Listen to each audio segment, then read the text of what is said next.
Töөлүктүүлүк бул руханият. Биз үйрөнүшүбүз керек болгон кийинки закон төөлүктүүлүк бул руханият деп аталат. Төөлүктүүлүк деген эмне? Аны кантип түшүнсө болот? Төөлүктүүлүккө умтулуш керекпи? Ооба, керек. Көпчүлүк түшүнүктөр, көпчүлүк нерселер төөлүккө калат. Акылман сөздөр, жакшы иштер булар кылымдарга сакталат. Тарыхка атын калыш сөзсүз түрдө эмес, бирок замандаштарыңдын эсиңде калып калсаң болот. Адамдардын жүрөгүндө төөлүккө калыштын жолун тапкан адамды Кудай жакшы көрөт. Ар бир адамда мүмкүнчүлүк жана талант бар ошону кылганга. Сен кичинекей чагыңда өзүнүн жашоосун адамзаттын тарыхына калтырган көптөгөн атактуу адамдар жөнүндө окусаң керек. Сен аларды эч убакта көргөн эмессиң, кезиккен эмессиң, бирок алар болгон. Бизге чейин көптөгөн улуу, атактуу адамдар жашаган. Дагы ошондой эле татыктуу кишилер көп болот. Алар бул жашоодон өтүп кетсе дагы, алардын айткан сөздөрү калат, эрдик кылган иштери калат, жакшы иштери калат. Кел ишеним жөнүндө сүйлөшөлү. Кудай улуу. Жана биз жасап аткан иштерибиздин баары ал билгендин кыпырына да тең келбейт. Кудай эмне кылат? Ошону кара, ошону жаса. Кудай бул төөлүк. Сенин түшүнүгүң боюнча Кудай эмне кылат? Аны түшүнүү үчүн өзүңө суроо бер. Эгер мен Кудай болсом эмне кылат элем деп. Мехрондун өң өзгөрүп, ойлонуп калганын көрүп, устат жоопту күтпөстөн өзү жооп берип баштады. Эгер сен Кудай болсоң, сен калп айтмак эмессиң, эч кимге ичкүйдүүлүк кылмак эмессиң, чынчыл болмоксуң, акыйкаттуу калыс болмоксуң. Кудайдын кудурети күчтүү, ал баарын жасай алат. Бирок сенин эсиңде болсун. Кудайдын бөлүкчөлөрү сенин ичиңде дагы бар. Максатыңа бараткан жолдогу кыйынчылыктарды жеңүүдө сенде дагы күч бар. Кудайдын жардамы менен кыялыңа жете аласың, эгерде алар асыл кыялдар болсо. Көрдүңбү, сен кыялыңа жетүүдө жалгыз эмес экенсиң. Сенде ишеним болгондо. Кудай эмне кылат? Ал бардык адамга кам көрөт. Ал ар бир адамдын душасын угат. Сени курчап турган адамдарды уга бил. Аларды уга бил жана түшүнө бил. Кудай кандай? Ал ырайымдуу, берешен, боорукер. Кудай баарына жардам бере алат. Эсинде болсун, жашоону жакшы жана жакка өзгөрүүгө дайыма мүмкүнчүлүк бар. Кудай баарын билет. Демек сен көп окууга умтулушуң керек. Кудай ишеним жөнүндө айтат. Демек сен өзүңдүн келечегиңе ишенишиң керек. Кудай берешен, демек сен башка адамдар менен бөлүшүп турушуң керек. Сен аны кандай элестетсең, сен дагы ошондой болгонго аракет кыл.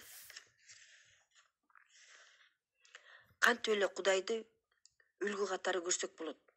Анын кудурети күчтүү да, биз эмне кыла алмак элек, деп Мехрон ишене албай сурады. Ал эмне кылса ошонун баарын эле жасай берсең эле, сен көп нерсени үйрөнөсүң. Устат жай баракат түшүндүрүп берди. Ал ушул жаратылышты түзгөн, ошон үчүн жаратылыш акылдуу жана бизди көп нерсеге үйрөтөт. Ал эң жакшы устат, ачык мисалдар менен эсте каларлык образдар менен үйрөтөт. Биз анын кеңештерин көрө жана уга билишибиз керек. Айткандарын түшүнө билишибиз керек.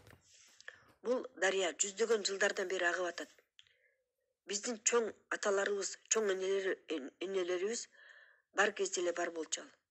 Бул тоолор өзүнүн кооздугу менен жана алыптыгы менен менин ата-бабамды таң калтырып келген.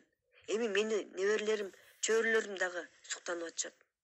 Көрдүңбү? Убакыт, билим жана Кудай төөлүк жана дайыма алар бизге жетпей турат. Убакыт бизге чейин эле болгон, бизден кийин да болот. Акча дагы бизге чейин эле болгон, бизден кийин дагы болот.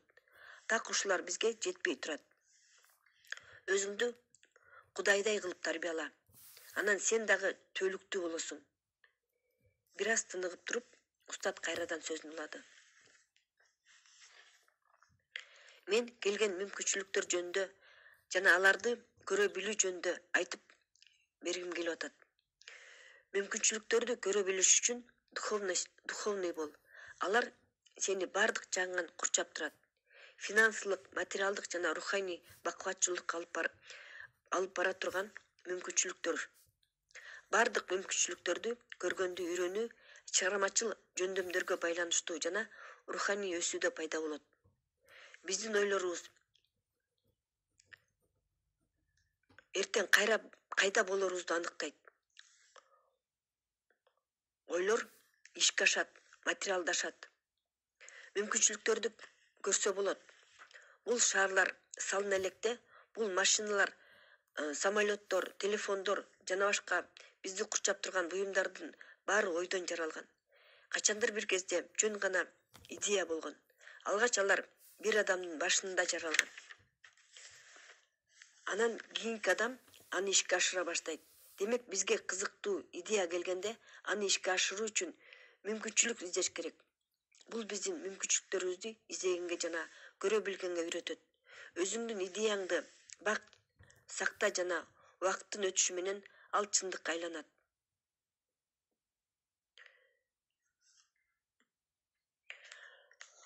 Мүмкүнчүлүктү көрүш үчүн эмне керек деп сурады Михрон секундага пауза боло калганда. Мүмкүнчүлүктөрдү көрө билиш үчүн адам духовный болуш керек. Бул руханий жактан бай болбосоң, мүмкүнчүлүктөрдү көрө албайсың дегенди билгизет. Ошондуктан бизди курчап турган мүмкүнчүлүктөрдү көрө билиш үчүн руханий баалуулуктарга умтулуш керек. Мүмкүнчүлүктөр бардык адамда бар. Бул бирөөндө көп, бирөөндө азыраак мүмкүнчүлүк дегенди билгизбейт. Албетте кээ бир адамдар мүмкүнчүлүктөрдү акча менен өлчөшөт. Акчам көп болсо бардык мүмкүнчүлүктөр болот дешет. Жок, мүмкүнчүлүктөр ойлонуу жөндөмү менен ченелет. Көптөгөн мүмкүнчүлүктөрдү ойлонгонду билсең гана көрө аласың жана аларды ишке ашырса болот. Өзүнүн максатына жетиш үчүн адамга акча, билим, контакттар, ден соолук жана убакыт керек. Алар баарында эле болбойт. Биздин жашоо чектелген. Биз 1000 жылга чейин жашабайбыз. Даже 200 эмес. Биздин билим чектелген. Алар этап менен берилет. Акча чектелген, дайым эле жетпейт. Бизде баарынын чектөөсү бар. Аларды көбөйтө алган адам ийгиликке жетет. Ошондуктан мүмкүнчүлүктөрдү көрө билиш үчүн духовный болуш керек. Духовный адамдар тез ойлонушат. Алардын ойлонуу ылдамдыгы бийик. Алардын мээси ызы-чууга жана кереги жок майда бараттарга толгон эмес. Алар адамды ийгиликтүү кыла ала турган ойдун күчү жөнүндө билишет. Ошон үчүн духовный бол. Мен сенде мүмкүнчүлүктөр көп болгонун каалайм. Кел, мен сага дагы бир притчаны айтып берейин. Собрать мир деген притча. Дүйнөнү чогултуу. Дүйнөлүк проблемаларды чечүү жөнүндө дайыма ойлонгон бир окумушту жашаптыр. Ал керели кечке кабинетинде заманбап цивилизациянын маанилүү суроолоруна жооп табыш үчүн отурчу. Бир күнү анын кабинетине анын 7 жашар баласы мени менен ойночу деп суранып кирип калат. Атасы замандын кезектеги глобалдуу маселесин чечип отурган. Ошон үчүн бала жолтоо болбош үчүн журналдан дүйнөлүк картинанын сүрөтү тартылган бетти айырып, аны бөлүктөргө бөлүп, айырып туруп, баласына берип.